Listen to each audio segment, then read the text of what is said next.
y'all. Welcome back to another episode of Chats from the Blog Cabin. You know, the show where I virtually invite people into the blog cabin to chat about life. And today we're chatting about how to make your mess your message. Shari, I love this book. So before we get into your book, tell us who you are, and then we'll talk about the concept of the book. Sure. I am, well, as you mentioned, my name's Shari Leid. I live over in Washington State. I basically grew up in the Pacific Northwest. And I went to school to become an attorney, and I practiced law for about 14 years. And then I had kids. I had two kids, actually in the same year. My husband and I adopted our daughter from China. It took us about 2 years, came home. 2 weeks later, we found out I was pregnant. Oh, wow. Yeah, so that changed things really quick, and I became a stay-at-home mom. A couple years after that, I decided to stay home. And when my kids, now both in college, as we got towards those later years of them needing me every day or not needing me every day, I started to think, what do I really want to do? And that's when I embarked on the career I have now. I'm a life coach. I coach women who are in their middle-aged years of life, those fabulous, fun, exciting years. And I'm an author with this. This is my second book. I love that. Now, when you adopted your daughter from China, how old was she? Because it seemed like was she a newborn as well, or was she a little bit older? She was a little bit older. It was an estimated birth date. So they estimated her at 14 months of age, but she was only 14 pounds. So, yeah, and she didn't have muscle tone. And so we're not sure if she was a lot younger, if she was premature. She was definitely malnourished.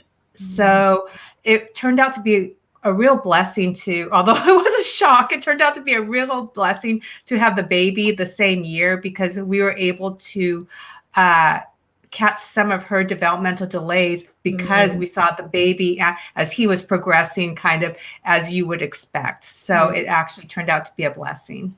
I love that. And I'm going to add in this, because in the forward, when your friend wrote the forward, it said that you were an abandoned infant in South Korea and you were adopted. So did that make it a point of you wanting to adopt a child? Was that because you were adopted yourself? It was my husband's idea, actually, but then once he brought the idea up to me, and we were both, we met in law school. We were both working. We always wanted children, but we never really, we didn't do fertility or anything like that. But once he put that idea of adoption in my head, we decided, okay, what do we have to lose? This would be great. And we used the same agency that I was adopted from, Holt International in Oregon, which I believe is the first international adoption agency in the U.S. Wow, that your life changed totally in that 1 year. Like, you adopted and then you got pregnant. Yes. Oh my goodness. It was a shock. I had to do, we both he went back to work when we got back from adopting, and 7 home pregnancies later, when I was calling him on the phone saying they're all positive, he said, they're only 99.7% accurate, or whatever the number was that he saw on the commercial, because he was in shock. He did not want to believe that we were going to have another baby that year. That is so funny. Now let's talk about the concept behind make your mess your message. I absolutely love the concept, and I love the fact that the way you laid out the book is that you wanted people to read like one chapter a week with girlfriends, meet, and then read the next chapter. So it's not like a book that you can read that you would want them to read in one sitting. I wrote it sort of as a book that you could journal through if you'd like. So each chapter is one woman's story of what her mess was that became her message. And then there's a place to journal after that. And these are all actually, so I interviewed during our stay-at-home orders. In Washington State, we went into stay-at-home probably the same time as many states around the country did, which was late March of 2020.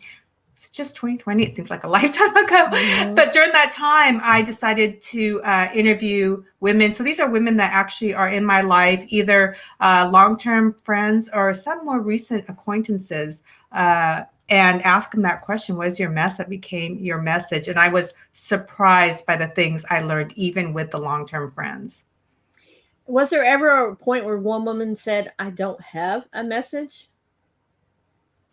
No, but what was surprising to me and the women I interviewed, a lot of times when they had their messes, they got through them. And it was kind of on survival. And a lot of the women were moms. So, whatever mess they were going through, even if it wasn't didn't have to do with their kids, they were still being moms and wives and working, and so they got through their mess and they never took the time to really reflect on where that mess got them or how it affected them.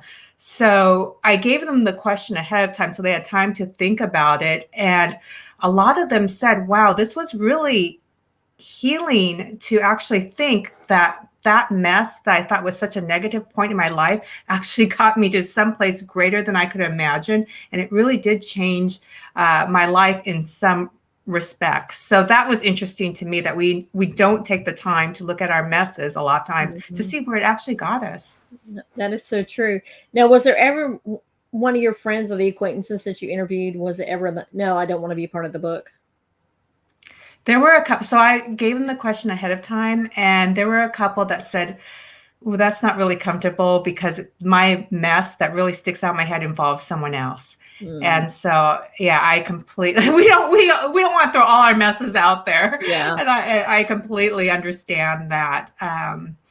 But it surprised me how many people did say yes. And actually, of 51 people I interviewed, I asked 53. Oh, wow. That's amazing. Normally you don't have that great of, normally people forget. But I think the fact that you set up, like you said, Zoom dates for those that were on Zoom, that you set up Zoom dates with them. And let's talk about that type, what actually was going happen during those Zoom dates. So because they knew the question, we'd get on and talk a little bit. And I'd say, so tell me, what is your mess? And it wasn't uncommon that the dates sometimes became a little emotional to talk about. Some of these involved a lot of loss and heartbreak. What was interesting for me, because I was doing this during our stay-at-home orders and our time of social distancing, this gave me connection, and it not just gave me that connection that I needed from losing that piece, but it gave me a deeper connection to just realize simply that no matter who we are, where we live, our education background, our economic status, our political background, our race, even our age, any of that, we all had very similar messes, and we were all on this journey together. So it gave me this deep connection to people that I wasn't expecting. I also love at the beginning of each chapter, you kind of put a fun fact about each woman that you've interviewed. So you had to get to know them a little bit more, like you probably had a lot of icebreaker questions in the beginning, correct? Yes, and like I said, even the long-term friends, I didn't know some of the messes they had gone through because we don't sit down and talk to each other, about these unless we're right in the trenches with them. And the icebreaker questions, a lot of times those were things that they experienced even before I had met them. And so a lot of those made me laugh. And every single conversation deepened that friendship at some level. I love that. Now, I want to talk about the point of the book when you decided you want to do a photo shoot with all these women, because that had to be hard with the Zoom, over Zoom.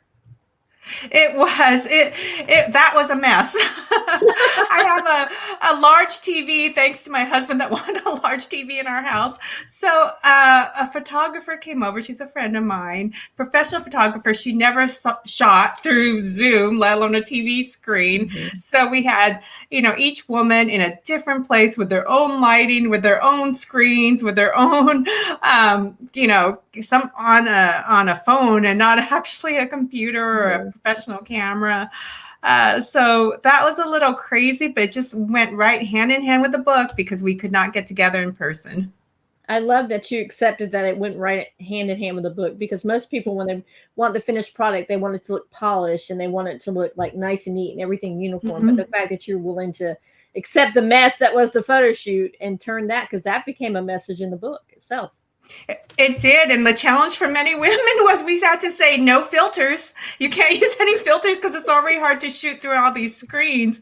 And we are so used to filtering ourselves too that even just that was a challenge to realize, okay, this is raw and here I am. I love that. Now, do you have your book with you? I do. I do Okay, right here. we're going to go to a brief commercial, but when we come back, I would love for you to read a part of your book. Are you good with that? Okay. I am good. I'll have my glasses. All right, here we go. Homeschooling just got easier and deliciously fun.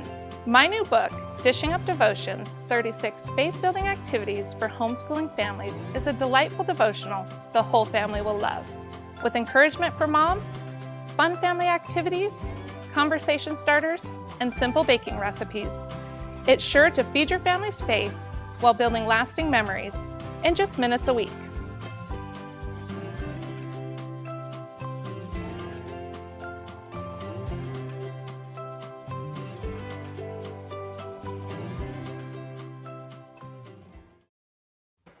And we are back chatting with Shari. She wrote Make Your Mess Your Message book. I have an advanced reader copy. That's why the yellows, the orange, the gray is going across. But she's going to read a part of her book. So, Shari. Sure, thank you. I'm reading the Going Forward, which is my thoughts after all these dates, all these 51 dates. It says, these conversations with my friends changed and continue to change my life.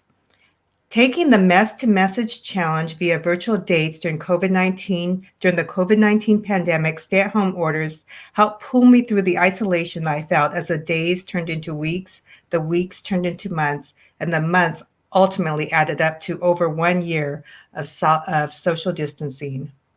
I learned that we all have messes, even amongst close friends. There are daily messes that we experience that we don't share with one another. For example, it surprised me to learn how many of my friends struggle daily with anxiety and depression. Learning this gave me even a greater gratitude for the effort it takes for them to show up as they do. It also made me realize I need to listen more carefully to my friends, ask questions, and simply check in to be that present friend. Following these dates, in my work as a life coach, I now regularly encourage my clients to explore the possible messages that are their messes. And now it's your turn. What is the mess that became your message? I love that.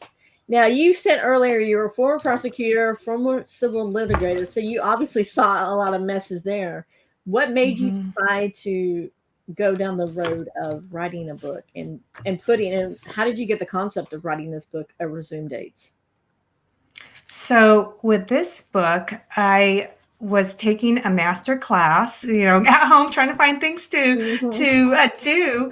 And I took Robin Roberts' master class on communication. And in it, she shared that her mom taught her to make her messes her messages. And through that, it made me wonder not only about my, own messes and because my messes are what led me to become a life coach, but it started to make me wonder what messes and what were the messages that my girlfriends had. And that's what prompted this. How did you go about selecting? You said they were girlfriends, long close friends, and then some acquaintances. How did you go about the process of picking each woman for the book? It was actually kind of a quick gut feeling process. And there were some women. I also met with women for my first book. So most of the women for the second book are women that I wasn't able to meet for the first book. Sometimes it was because of distance. And so this gave me the opportunity to meet with some of those friends that no longer lived in my area. So that was one piece of it. The second is being curious. There are people that just stood out to me that I wanted to get to know them more. I wanted to know more about their lives. And I made a quick list and went from there. Did you have trouble? You said you made a quick list. Did you have trouble deciding who to put in it? Or did you just automatically knew when you were writing your list who you wanted involved? I just did a quick draft of who came to mind. And actually, to tell you the truth, I also looked down Facebook and just went really quick through my friend list and just started writing as faces popped up. And some of them, like I said, were more recent acquaintances, and they were people that I found very interesting and I wanted to know a little bit better. Was there one woman's story? Of course, all the stories are important, but was there one woman's story that really stood out to you when you were listening to her story and you were learning her message? There is one person's story that changed my daily life, and that is my former paralegal when I was practicing law over 20 years ago. And I knew her when her family was young. Her boy and her girl were very young, and beautiful, beautiful family, athletic kids, good in school, kids went off to college. And that's kind of what I knew about the family. And we were able to reconnect on social media. And when I spoke to her, she shared a story about her son who fell into addiction. After he had been addicted to Oxycontin, he fell into more stronger street drugs and ended up on the street. This was a 10-year battle for the family to get him, help him off the street. And so we talked about his addiction, and it really put a face to, I apologize for my dogs. It really put a face to the homeless population in Seattle. Like many big cities around the country, we have a large homeless population problem, and I had become blind to it. And I'd end up at stoplights, and I would try not to make eye contact. And after talking to my former paralegal, I started carrying backpacks in my car filled with supplies. And now when I drive around and I see a homeless person at a stoplight, I roll down my window and I give them a backpack, and I have these short little conversations at the stoplights.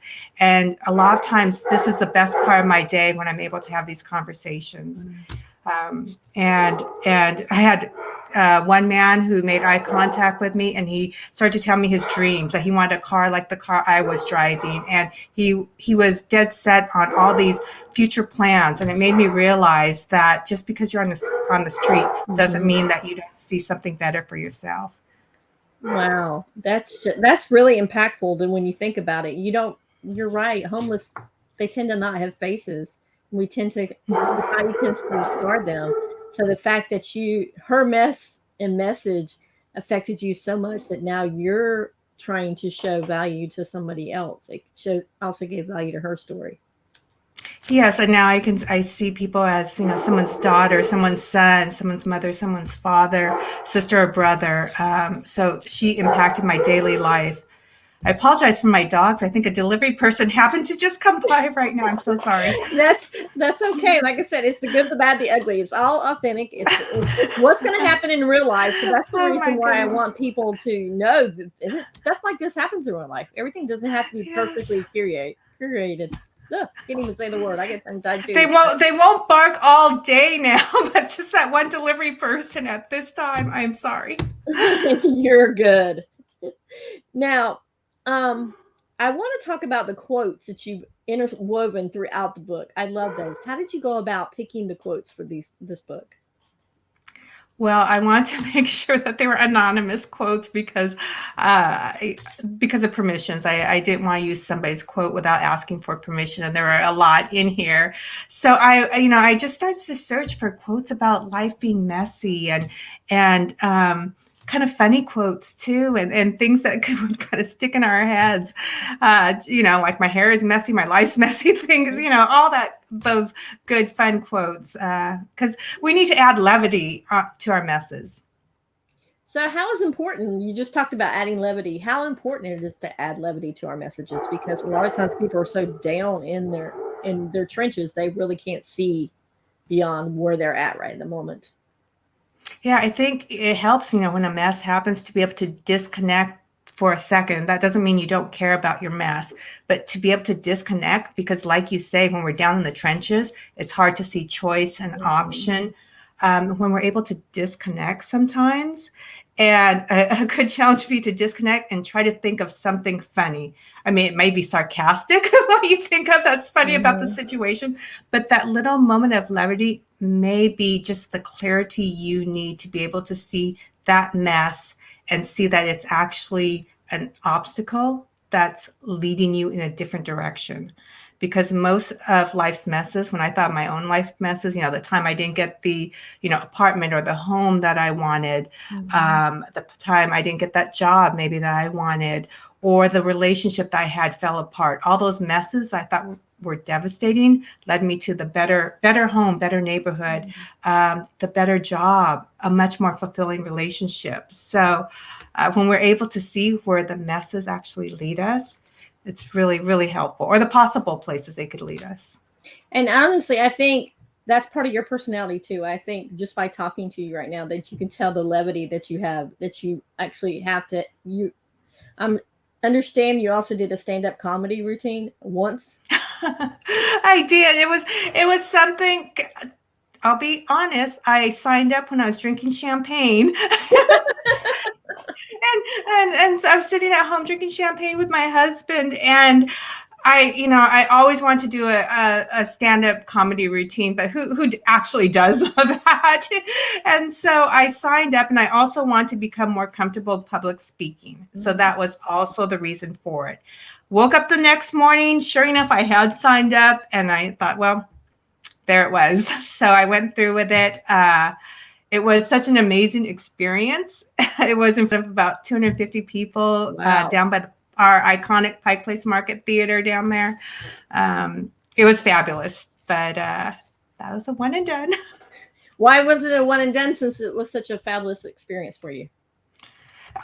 Because I think so this was all amateur comedians that went up there. I guess we could call ourselves comedians. We took 2 classes, and then we were on stage. We wrote our own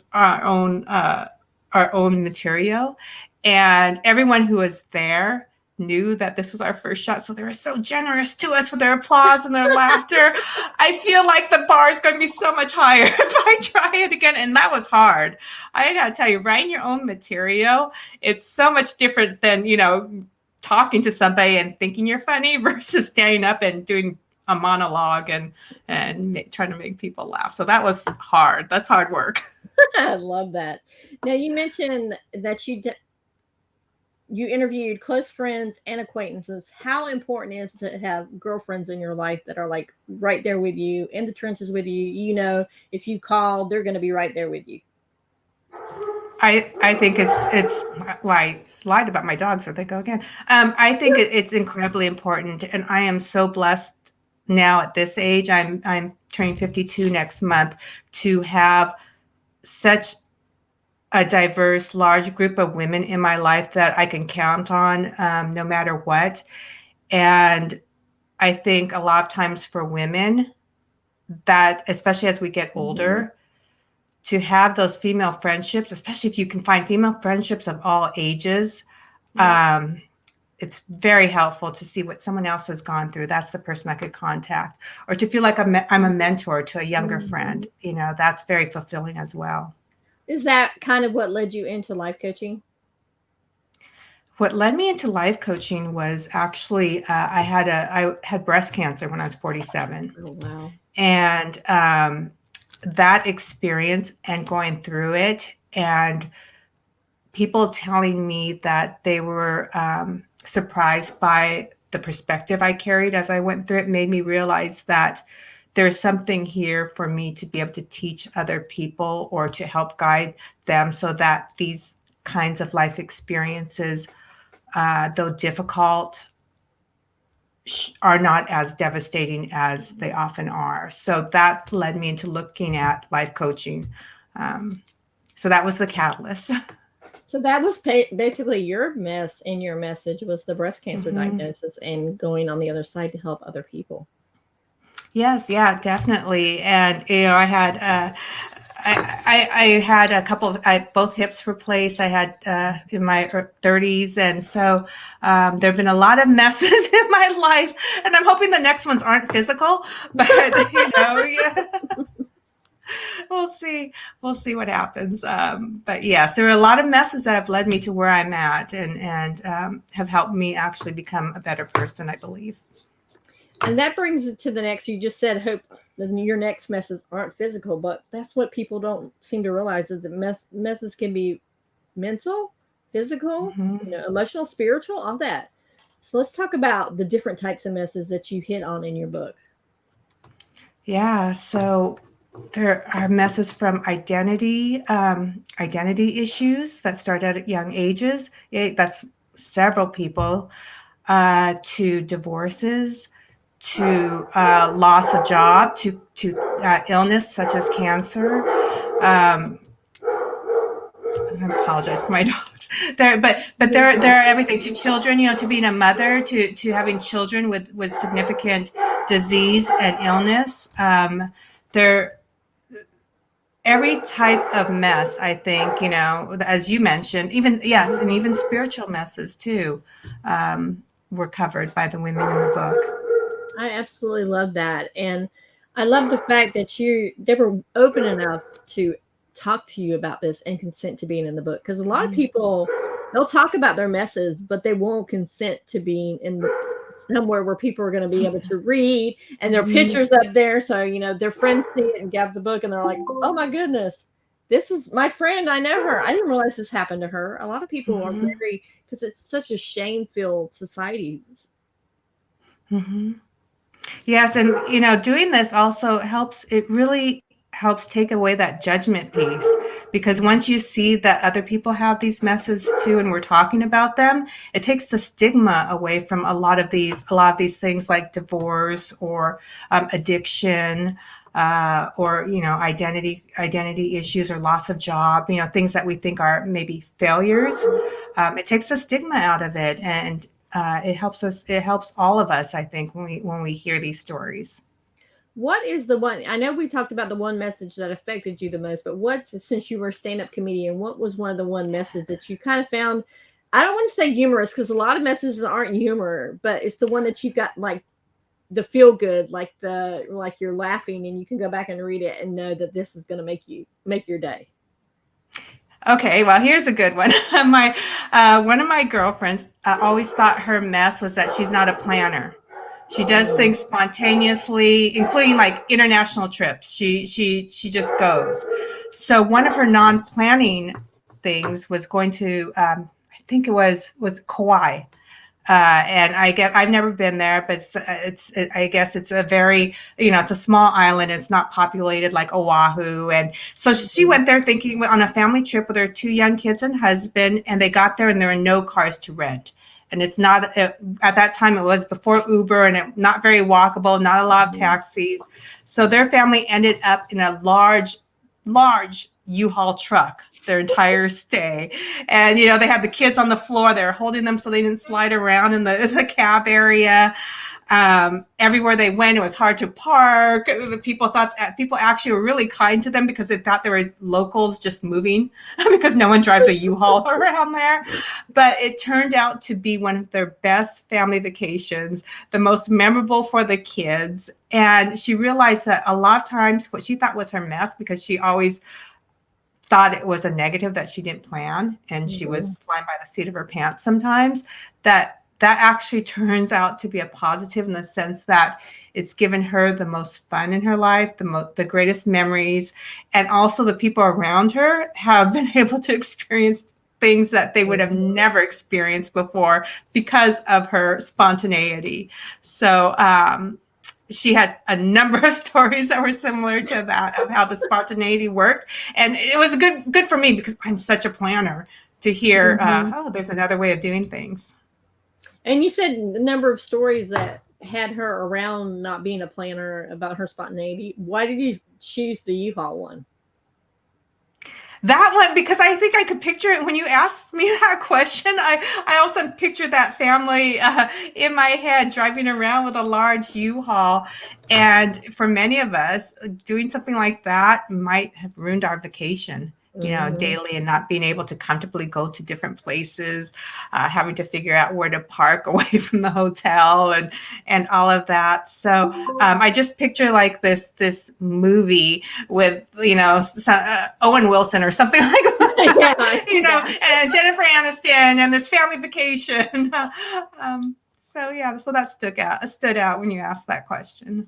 So that brings me to the next point. You just mentioned that she had several stories. Were there a lot of other women that had several stories about their mess, but you just kind of had to pick the one that you thought would apply the most to the book?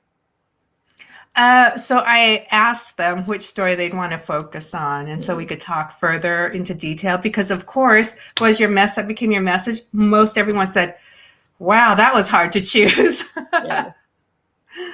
I love that. So in the thing, it says you're currently working on your next book or your next project. What is your next project centered around? Well, so the second book, this Make Your Mess Your Message, I wasn't planning on writing it after the first book where I met with women in person to tell them. The first one I met with women in person to tell them what lesson I've learned from each of them, with the idea everyone we meet is both our teacher and our student. I wasn't planning on a second book. Then the pandemic happened, and I thought, wow, I really want to write these stories. Then my publisher said, you have a series. And I thought, well, no one has a series with 2 books. That's ridiculous. So this third book that I'm working on right now, this will round up the series. And in this one, I'm meeting both in Zoom and in person. And I'm asking every woman a different question. And these are life questions from, who taught you how to ride a bike to what was your most challenging relationship, or when are you most happy in a relationship, to in a natural disaster, what 3 things would you take? I mean, just a variety of questions. Wow. And that's going to wrap up the series. Do you think you'll write any more after you wrap up the series? I might. We'll see. I'd love to try a hand at fiction at some point. So we'll see what happens next. But it will be hard for me to stop, because once I've started talking to women and my friends, one, it feels like therapy having these conversations with them, because I learned so much. 2, once you start diving in and talking to people in this way, this intentional way, it really is hard to stop, because the connection feels so good, and it really has been life-changing for me. I love that. Now, I had a question and it just went out of my head. I cannot believe it just happened. But you also talked about your kids being gone too. And like you're an empty nester now. So let's talk about what empty nesting is like for you. Sure. Yeah. This is our first year as an empty nester. My daughter's in Florida, so across the country in Boca Raton, and my son's in Los Angeles. And because of COVID, he was doing remote learning last year because LA was shut down. And so he's a sophomore, but just left this year. And it's very different, and it was okay for me dropping them off, because I felt good about it and where they were, and I was happy for them. But they decided not to come home for Thanksgiving. Oh man. And that one actually got me. So I was fine until they decided that they wanted to spend time with their my son's going to go visit his girlfriend who's in school in Philadelphia over Thanksgiving break. My daughter doesn't get that much time off, so she's going to Thanksgiving with her good friends over in Florida. But that one got me more than them actually going to school and them not coming home for the holiday. I think the holidays are the hardest too, because you said you're in Washington. I'm in North Carolina, but my oldest daughter and her husband are both getting their PhDs in California. So we don't get to see them that often. So I feel you with the mama, with you being your daughter clear across country. I feel that for you. So how did you handle that when she said, hey, Mom, I want to go to Florida to live? Yeah, well, she was there last year because Florida was more, their regulations allowed them to be more open for school. And so she was actually there for the first time last year. And we visited a little bit more because that was a hard transition for her. And although they were open, they were very isolated because of their protocols. But this year she's really enjoying it. And thankfully we have a direct flight over there. So it's been okay. I always tell people, because I have clients who really struggle with that empty nest syndrome. It's a real thing. Your identity changes. People get depressed and they worry, especially now with the pandemic, a lot of parents didn't have that natural transition where the last year and a half their kids became more independent. Yeah. And then for them to all of a sudden leave, it's really tough. So I tell people sometimes, and I think about this myself, is write that alternate story, like write the story if they didn't leave, what that would look like, and then you say, there's someone still at your house, still asking you what's for dinner and the laundry everywhere, and not progressing that way. So when I get a little angst, I have to think of, okay, what were the choices there? What if that didn't happen? What would that look like? And it gives me then a piece of gratitude for their independence. I love that. Now, I know the question that I was going to ask you a little while ago. It just popped back into my head. It's like, why is it okay for us to end friendship relationships? Because you talked about how important it was for the community to be in a community of girlfriends or friends that understand or will support you. But there's also that point where you say, okay, this friendship is toxic, or this friendship needs to, go bye-bye or not be as close as it once was. How important is that? It's really important, and it happens all the time. Friendships are no different than romantic relationships in that sense that sometimes and oftentimes they aren't meant to stay, your entire life. Just because you become friends at some point doesn't mean that relationship is supposed to be stagnant and stay that way. And I think that what we miss sometimes as parents when we are raising our kids, we're always teaching them how to be friends, how to, cultivate friendships. We go on a million play dates when they're younger and a million different classes with them, but we neglect to teach our kids how to end friendships, and how to set boundaries, and that's just as important. So I think as adults, especially with kids, people who have kids still at home, when those friendships don't feel very good anymore, when they feel toxic, when you feel angst and anxiety thinking about getting together with that friend, that's a time to look at it and decide whether or not it's healthy for you to still be in that friendship. And it's a good message for your kids to see how a relationship can be ended, and that's okay. I love that. And that leads me to the life coaching question. Do you do a lot of that with your clients, or what kind of clients? You already said it was like mostly people that are going through the middle age, the empty nesting part of life, but what kind of work do you do with your clients? It varies from career to life and everything that comes up. Oftentimes a client will come to me because they feel like, especially at this age when their kids are leaving, that they want to find, purpose, a sense of doing something different, being able to change jobs. But oftentimes very quickly through the coaching, it'll come down to relationships, whether that is, with coworkers, with a boss, with friends, with at home, how to navigate those and getting perspective. And it often is that we get stuck using tools that have worked for us when we were younger, in our 20s, to 30s, or, even younger than that have been solidified, but are no longer working for us and are holding us back. And we don't see that until we start through the coaching process. And sometimes it's just a little switch that changes our mindset and allows us to move forward. So when you work with your clients, is it mostly in person, in Zoom? How does that work? It's all through Zoom. In fact, many of my clients are on the East Coast. So I wake up over here. I wake up at 4:30 every morning. Wow. I can't believe that. I would not be waking up at 4:30, but I guess it's if you're earning money and it's your job. But at what point do you say, okay, I have to set boundaries as far as that goes too as well? Well, I also go to sleep by 9 p.m. so it's, my hours, I have writing hours and coaching hours, and I absolutely love it. And when I was practicing law, I practiced law actively as a litigator for almost 15 years. Towards the end, I used to play I Will Survive on my drive to work. So that is not my life now. Now I wake up and I'm really excited about my day.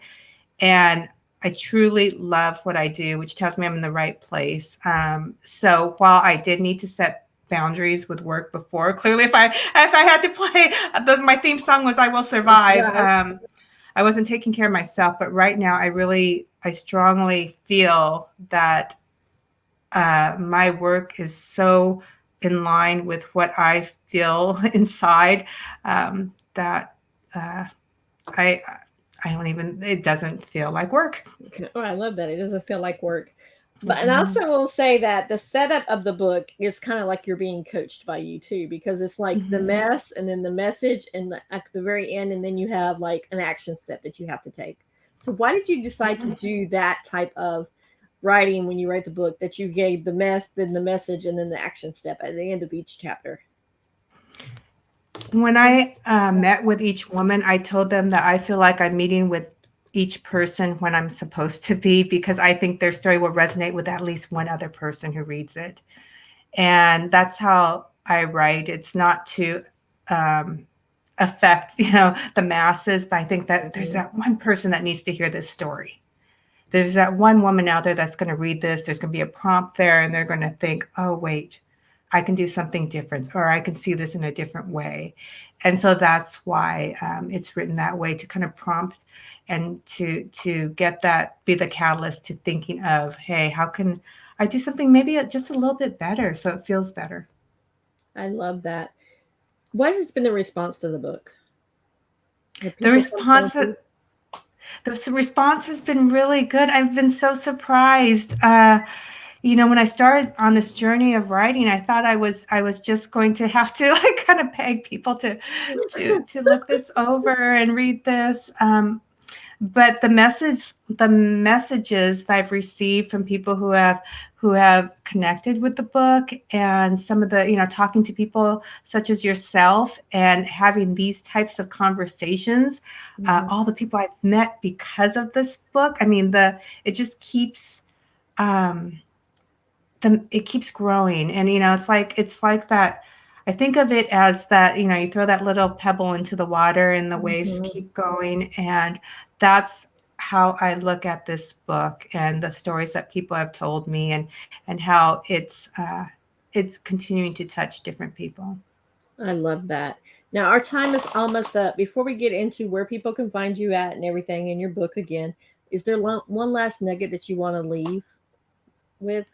I Sure. I challenge people to take the mess to message challenge, basically. And that is meet with, I say, three people, somebody that you're close to, a newer acquaintance that you have yet to share a meal with, and maybe a relative, and ask those three people, what is the mess that became your message? And I guarantee the conversation will surprise you. It will enrich your relationship, and it could be life changing. I love that. And now tell people where they can find you at if they want life coaching, or if they even want to contact you about, let's say, the book really impacted me as well. Where can they find you? Sure. So you have the website up. Thank you. And imperfectlyperfectlife.com. And I'm on Facebook, Instagram, Twitter, LinkedIn, under that same name, and Imperfectly Perfect Life, or Shari Leid. And your book again is Make Your Mess Your Message. And where can people find that at? It's the easiest way right now is on Amazon. And I just looked it up earlier on Amazon. If you're a Kindle Unlimited, it's actually free for Kindle Unlimited. So Mhm. it's great for Kindle Unlimited, because if you have a Kindle and you're listening and you're reading it, you can actually just listen to the person talking and they read the book out loud. So even if you don't have time to sit down and read, you can at least read a section at a time and make an actionable step. I love that.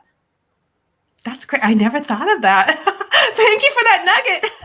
Yeah, That's with Kindle, if fabulous. you read it on a Kindle, on the actual Kindle, it has a place where it goes voice to text, or I mean text to voice, so they'll actually read it to you. So a lot of times, because I get so many books, I have to let it be read to me while I'm doing something else, because I can't physically sometimes take time to read a actual whole book in one setting, because I've got other balls in the fire, I should say. I had no idea. See, I learned something from you just there. And I also Changed my like, life. So many more uh-huh, books now. I also like the way you set it up, like you said, that people can read you set it up so people read one woman's story a week and take action on that story and journal, Mhm. which I think is important because a lot of people will read somebody's message or read the mess and read the message and don't think it applies to them. But if they actually have to sit and ponder about it, they actually might come to some truths in their own life Mhm. that they weren't willing to face, but maybe they're able to face now because of this book. Yes, yes, thank you. All right. Shari, I want to thank you so much for coming on and being a guest. And I thank your dogs for making their appearance known too. I love that. Oh my goodness, I am. There are two labs, and they're usually well, you hear they're quiet usually, but somebody must have come to the door and or two people and dropped off packages. Well, that's the whole point. Life is messy. Sometimes things aren't perfectly like we want it to. So I think it kind of fell right into your message that It hey, did. there you I'll have to go. give them a treat. So, guys, I will put in the show notes everywhere where you can find Shari as well as pick up her book. And also, I'll put in there a link to her first book as well, because I think that is like a continuation of this book as well. So, once again, Shari, I want to thank you for coming on and sharing your mess, because I think we all have important stories to learn and people can teach us from their stories. And I've certainly learned a lot from talking to you today. Thank you. Well, thank you so much for having me. This has been fun. All right, guys, be blessed and keep chatting until the next Chats from the Block Cabin. Bye.